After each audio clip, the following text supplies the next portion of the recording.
Go. Thank you all very much for joining us on this May 13th, 2025. We will call our meeting to order. This time is scheduled for the budget hearing, which is a time dedicated to hear from the community about the proposed budget. A reminder that the vote will be on May 20th, a week from today. Polls are open from noon to 9 p.m. The board, after a year-long process, has proposed a budget of $169,031,619, which represents a 3.69% budget increase. The proposed tax levy for the district is $115,031,984. We have spent time, again, in various committees and various meetings and various spaces, engaging in conversations about the budget, and particularly in response to last year's budget, to make sure that we are being not just fiscally responsible, but considering the long-term financial health of the district. And so at this point in time, it is our intention as a board to hear from our community and make sure that we can enter any comments or statements into the public record. And so with that being said, as a budget hearing, it is time for us to hear from our community. And I'm looking to Trisha, or am I looking to? We have one person signed up, but we'll provide an opportunity for anybody else who'd like to speak. And we have Julia Gorman, if I pronounced that correctly. I hope I did.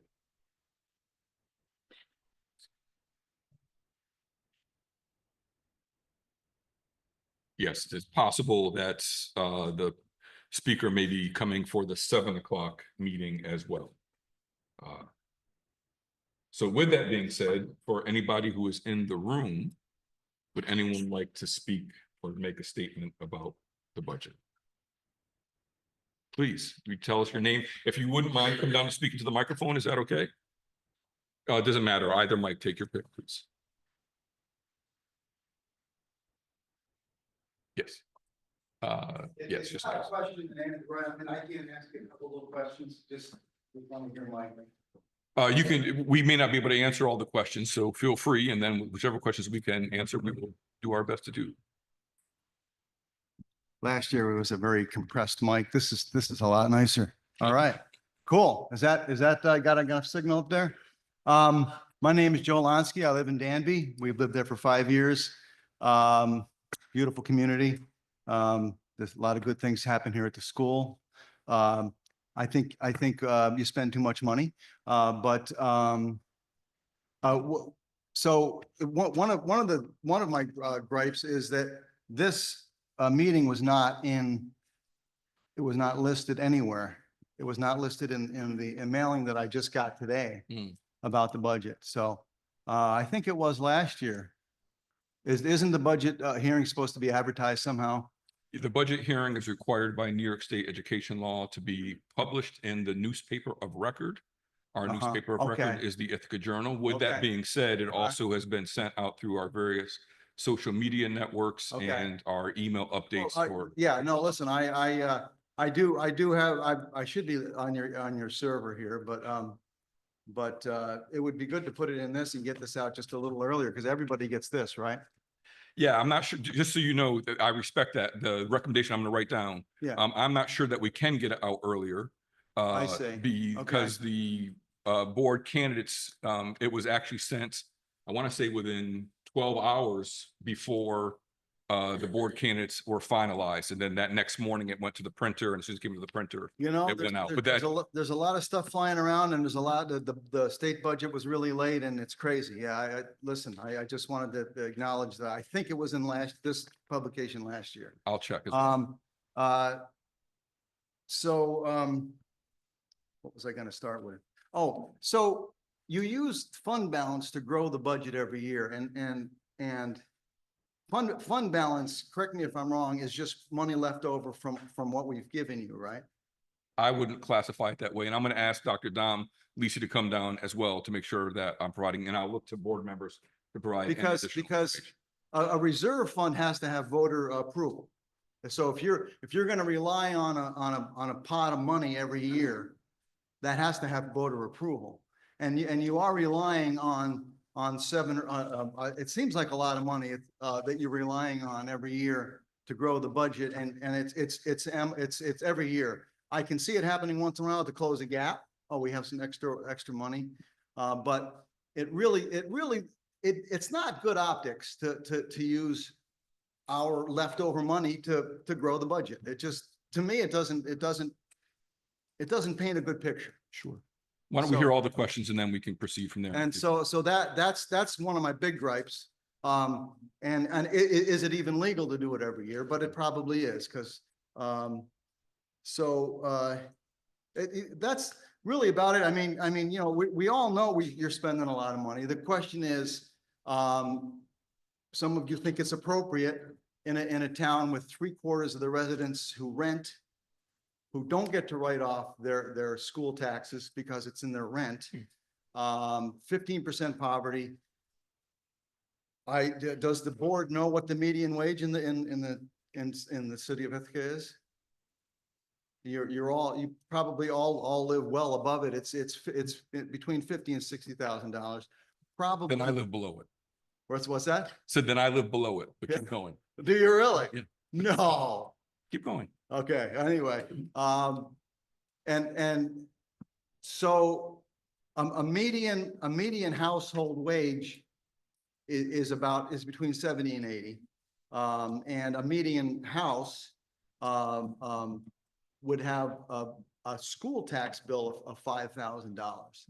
That's quite a chunk just for school tax out of a take home of maybe 55,000 for a household. So that's a lot of money. To me, you're overspending for this community. If you were in Westchester or something, you might be spot on. Yeah. And you might be underspending in some communities. Yeah. But I think for Ithaca, given the diversity of how people try to survive here, I think you're overspending, and that's my comment. So, Great.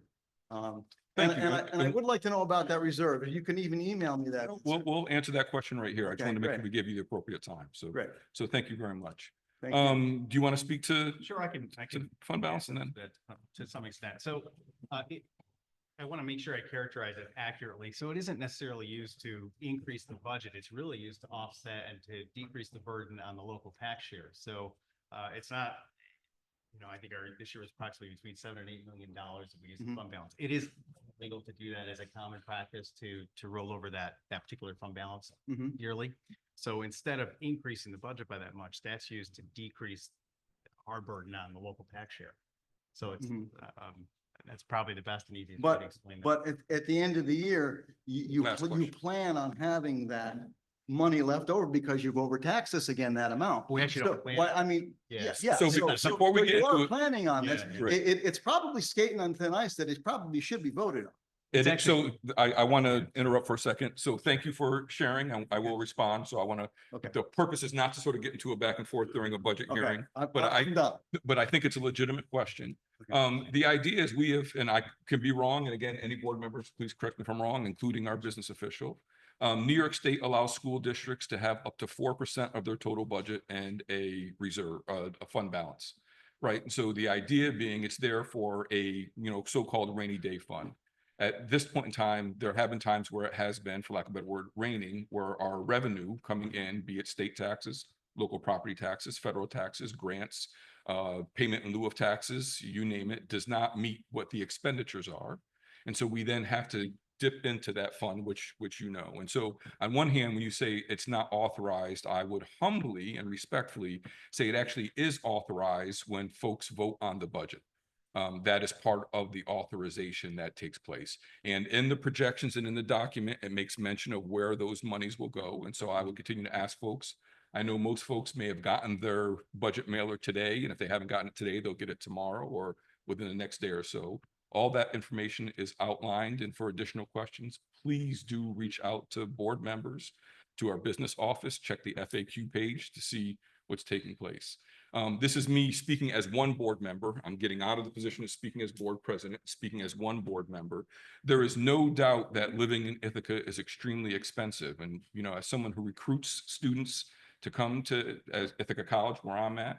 We have conversations with parents and caregivers on a regular basis. And one of the data points that we use pretty regularly is, right, that our hotel costs are some of the most expensive in the state.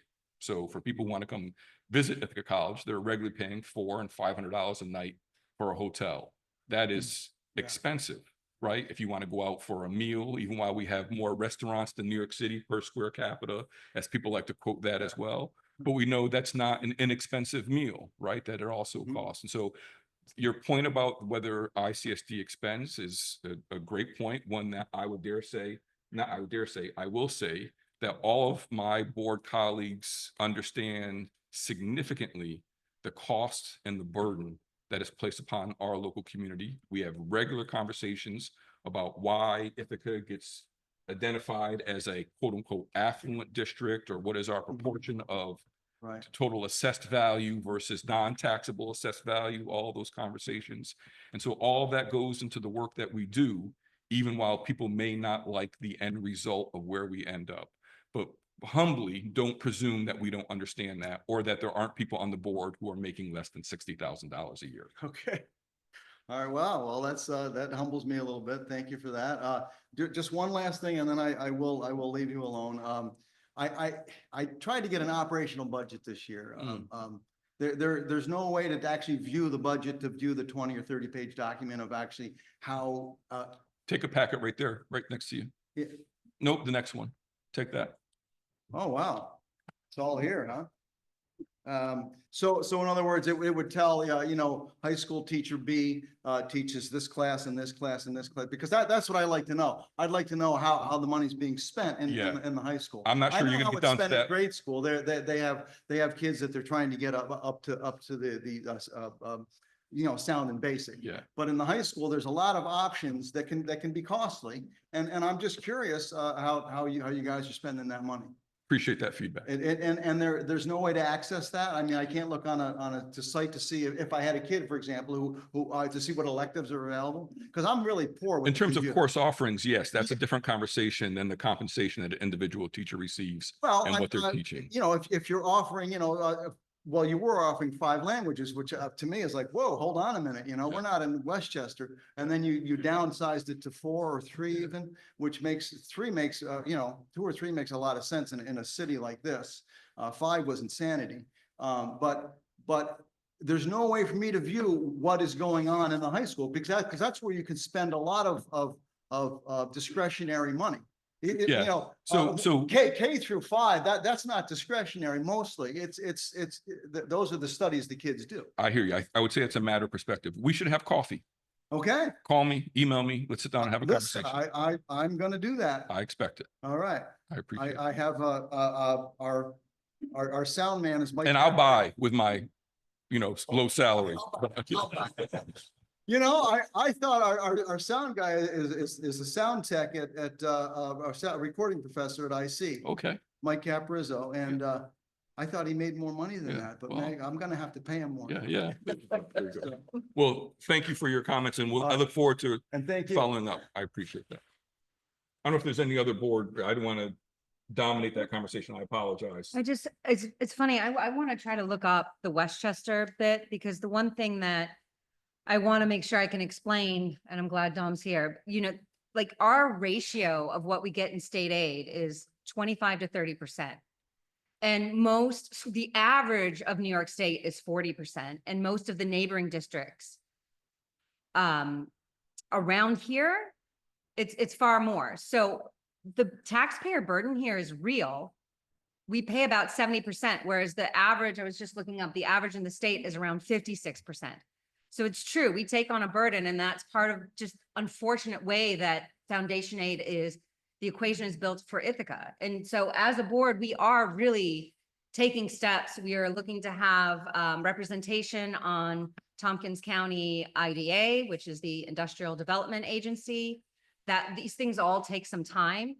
We recognize the taxpayer burden. We also experience that burden, and it's heavy. And it's not sustainable as a community. And last year's budget cycle certainly really brought that to light. So we don't take this budget lightly. But as we said in so many meetings, the cost of running a school, we experience inflation, tariffs, just like everybody else. So we're not trying to pull a fast one on anybody. The fund balance we've talked about in some meetings, that having that money and having an ample reserve allows us to have a better rating in the state and lets us borrow money, which we have to do, at a much better rate. So everything we're doing is in the taxpayers' best interest. And we as a board take that very seriously, very seriously. So please come and ask questions, and please know, like, we're suffering with you with the tax burden, and we're doing everything we can to really push the needle and change things in this community, because it is too much. We recognize that, but we also have to run our schools and pay people what they're worth. And it's a really difficult balance. So I would just add two things. Thank you for that, Aaron. I would add two things. One, Jill facilitated a revenue exploration committee, right? So the idea for us was also not just ways in which to find efficiencies, operational and otherwise within the budget, but also to explore revenue generation, which is something that the board will continue to explore. And then in addition to that, and that second part just left me, so I'll leave it. I'll leave it there. Could it be the RFP? Oh, thank you very much. That's exactly what it was about. Wow, that was great. The district, through the finance committee, the board will be sending out an RFP to do both a demography study as well as a population projection study, as well as evaluation of all district properties. And so the board understands that in order to make, which at some point in time, there may be much more difficult conversations and decisions that are ahead. And the board understands the best way to do that is to have the best information possible. So we'll be looking for that additional information next year. It'll be happening over the summer and early fall. And so we're looking for that information to better understand where we are. I know the New York Times has just run an article. Some folks, they ran two really good articles. One talking about the declining population in upstate New York. And then another one is, have we as a nation given up on the project of learning? And so if you have not seen that second article, I would recommend taking a look at it, but also take a look at, the projections for upstate New York, and where we're attuned to that and trying to get out ahead of it and putting in an RFP to make sure that we have professionals come help us look at that information, that data, to make the best decisions. So these are phenomenal questions that a board needs to be asked, and we're trying to our best to be out ahead of it before thinking. And I would dare say, after last budget, this year was not great, and it could have been a crisis if it were not for long-term fiscal planning that happened before. And so we continue with long-term fiscal planning, bringing in our fiscal advisors, having conversations about our facilities and our deferred maintenance, and trying to make sure that we are giving the best education and the best education spaces possible for the young people in our community. Normally during budget hearings, I don't say a word. Is there anybody else that would like to speak? Please. Please. Can you tell us your name? The QR code on your website is broke, like, it says the free trial of this QR code is expired. We will probably remedy that within the next 5 minutes. Awesome. Thank you for letting us know. No, I did not know that, but someone will get on that immediately. We must not have put it in the budget. We have to do that.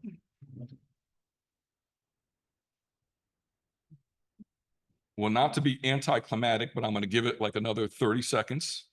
Folks who have been around me or my role as board know that I have no problem with silence, but I don't want to just cut off a budget hearing to make sure that we provide space and time for anyone who may want to ask additional questions.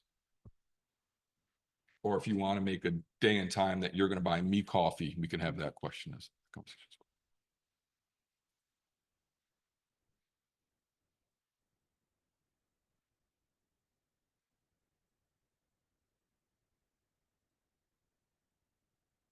Okay, good folks. Well, hearing none, please do look at the website. We will get the QR code fixed ASAP. There is a budget webpage. The board actively encourages people to exercise their democratic right and participate in the budget vote and the election. And we will bring this part of the meeting until a close until 7 p.m. when we'll come back and open up our regular voting meeting. We'll bring it to a close. Thank you all very much. Go from there.